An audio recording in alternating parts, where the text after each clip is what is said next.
የተሻለ ነገር አስበህልኝ ነው ፈተናው የበዛው። ነገ መልካሙን ቀን ያለው በዚህም አምናለው። የተሻለ ነገር አስበህልኝ ነው ፈተናው የበዛው። ነገ መልካሙን ቀን ያለው በዚህም አምናለው።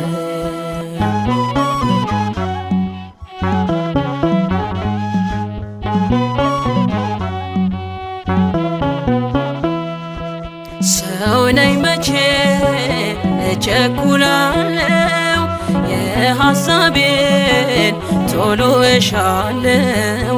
አንዳንዴማ በቃ ረስቶኛል እላለሁ